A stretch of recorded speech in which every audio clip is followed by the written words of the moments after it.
आज की क्लास के अंदर हमारे पास जो प्रॉब्लम है वो थोड़ा सा डिफरेंट है। देखें यहाँ पर solve the following equation by use of factors. Factor बनाने के लिए हमें इससे जो हमें जो गिवन इक्वेशन है इसको इस फॉर्म में लिखना है, x square plus b x plus c is equal to 0।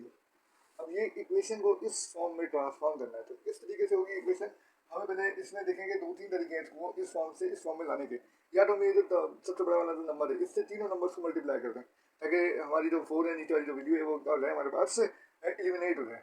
देख लेते हैं हमारे पास 4 के बिना तो हम 4 से तीनों नंबर को मल्टीप्लाई कर देते हैं। मल्टीप्लाई बाय 4 बोथ साइड, देखते जरा बोथ साइड, ठीक है। आप एलसीएम भी ले सकते हैं लेकिन मैं मल्टीप्लाई बाय 4 करूंगा तो आसानी से हल हो जाएगा। 4 को मैंने मल्टीप्लाई कर दिया 2x स्क्वायर से, अब 4 को मैं इससे मल्टीप्लाई करूंगा माइनस 4 3/4, यहाँ पे मल्टीप्लाई करेंगे 4x/2, ठीक है। 4 2 8x स्क्वायर, 4 से 4 कैंसिल, तो हमारे पास जो दूसरी नंबर है वो क्या बने माइनस का 3 इक्वल टू 2 1 2 2 2 4, तो ये बनेगा 2x। मुझे जो है प्लस का 2x इधर लेकर आऊंगा तो माइनस का 2x हो जाएगा क्योंकि मुझे इक्वेशन इस फॉर्म में लेकर आनी है।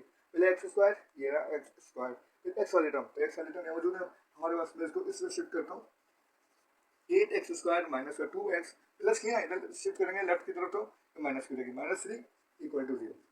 अब आप चेक करेंगे ये इक्वेशन जो है हमारे पास हमने इस फॉर्म में लेकर आएंगे। पहले स्क्वायर वाली टर्म, ये आगे स्क्वायर वाली टर्म, एक्स वाली टर्म, ये एक्स वाली टर्म, कॉन्स्टेंट आगे कॉन्स्टेंट। अब मैंने आपको लास्ट से एक लेक्चर में बताया था कि हमारे पास जो पहली टर्म होती है उसको हम सपोज करते हैं ए, सेकंड वाली को बी और थर्ड वाली को सी, ठीक है। एंड देन हम क्या करते थे कि फर्स्ट वाली टर्म को लास्ट वाली टर्म से मल्टीप्लाई करते थे। फर्स्ट टर्म क्या 8, तो 8 को मल्टीप्लाई करेंगे 3 से, सी ये मल्टीप्लाई सी करते थे ना, तो 8 3 था 24 आया हमारे पास। अब अपने दिमाग में चेक करें, दो ऐसे नंबर चेक करें जिनको मल्टीप्लाई करने पर 24 है, वही दो नंबर को प्लस या माइनस करने पर 2 है। ये बहुत आसान सा सवाल है, आप उसकी 5 टाइम 6 टाइम प्रैक्टिस करें तो आपको सवाल करने में मज़ा भी आएगा, फिर आप सवाल को सॉल्व भी आसानी से कर लेंगे। देखें जरा दो नंबर है, मैं सोचूँ 6 4 24, 6 4 4 24, देखें ये मेरा 8x स्क्वायर से माइनस इस 2 की जगह ब्रैकेट बना देंगे बस, बाकी पूरी की पूरी इक्वेशन सेम लिखी जाएगी। अगर मैं 6 को 4 से मल्टीप्लाई करूँ, मैंने सोच लिया 6 4 24 और मैं यहाँ कर दूँ 6 माइनस का 4, 6 माइनस 4 कितना होता है 2 होता है, ठीक है 2 आ रहा है, 6 माइनस 4 2, 6 4 24। हमें हमेशा पहला नंबर फर्स्ट वाला एंड लास्ट वाला नंबर दोनों का मल्टीप्लाई करना है एंड देन दो नंबर ऐसे सपोज करने हैं जिनको मल्टीप्लिकेशन करने पे 24 आ जाए प्लस या माइनस करने पे बीच वाला नंबर है 6 माइनस 4। तो क्या करेंगे, जब कोई नंबर बाहर नहीं होता तो क्या होता है 1 होता है, ठीक है। ये हमारा आ गया 8x square plus minus minus 1 6 6 minus minus, देखिए एक्स यहाँ मल्टीप्लाई हो रहा है, ये माइनस 1 मल्टीप्लाई हो रहा है, तो ये माइनस 6 होगा माइनस 6 और ये एक्स इधर आ जाएगा 6 6 minus 1 minus 4 minus minus plus और 4 1 4, एक्स को मल्टीप्लाई करेंगे तो क्या बनेगा 4x माइनस का 3 इक्वल टू 0।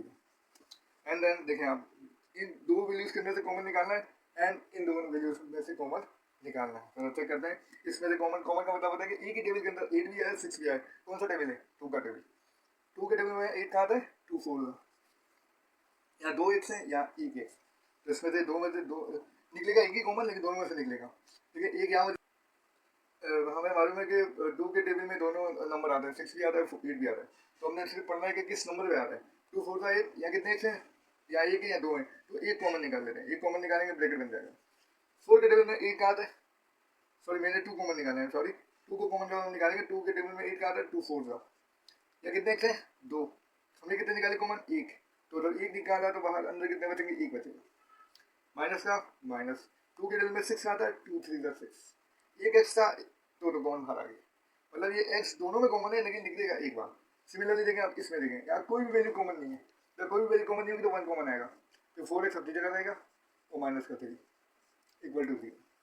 अगर ये माइनस होता तो माइनस कॉमन निकालते तो ये माइनस वाला साइन प्लस हो जाता, जब भी माइनस कॉमन निकलेगा तो अंदर वाला साइन चेंज हो जाएगा और अगर प्लस कॉमन निकलेगा तो साइन पे कोई इफेक्ट नहीं होगा, ठीक है जनाब। अब चेक करें ये कॉमन आ रहे, अगर ये एक जैसे आ रहे हैं तो इसका मतलब ये है कि हमने कॉमन ठीक निकाला है। अब हमारे पास एक टर्म ये बन गई, एक टर्म ये बन गई। अब इन दोनों टर्म में से कॉमन देखें क्या आ रहा है, कॉमन का मतलब same 4x minus 3 4x minus 3, तो 4x माइनस 3 को बाहर निकालते हैं, ये हमारा कॉमन आ गया। एंड देन क्या बचा 2x प्लस का 1, ये दोनों में निकलेगा लेकिन एक बार जब ये इस बाहर कॉमन आ गया तो क्या बता इसकी जगह पर 2x या गया 2x प्लस 1 या गया इक्वल टू 0। ठीक है भाई, जल्दी 4x minus 3 2x plus 1 equal to 0। तो आइडल करके लिखेंगे 4x minus 3 equal to 0 2x plus का 1 इक्वल टू 0। तो फैक्टराइजेशन में हमेशा आंसर 2 आएंगे, x के आंसर कितने आएंगे 2 आएंगे। 4x माइनस 3 तो हम शिफ्ट करेंगे तो इक्वल टू 3 हो जाएगा, 2x प्लस का 1 शिफ्ट करेंगे राइट की तरफ तो माइनस का 1 हो जाएगा। 4 यहाँ मल्टीप्लाई हो रहा है 3 के नीचे जाके अपॉन में आ जाएगा 3/4 बनेगा एक आंसर हमारा, और दूसरा आंसर बनेगा x इक्वल टू -1 2 मल्टीप्लाई हो रहा है अपॉन में आएगा x इक्वल टू -1। तो हमारा सोल्यूशन सेट बनेगा 3/4 और -1, यानी हमारे दो आंसर हमारे पास देंगे।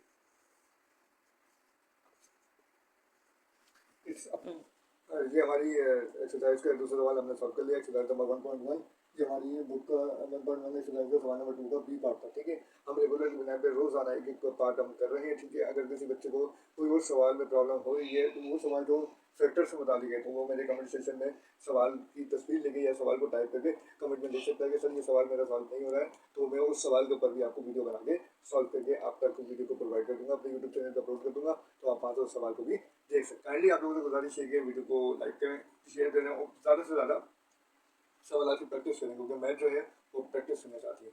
इस अपने मन के साथ अपना बहुत बहुत खास ख्याल रखिएगा। मैं आपका अपलाइड मैथ का टीचर मिस्टर मोहम्मद इलश खान आपको अल्लाह हाफ़िज़ करता हूँ।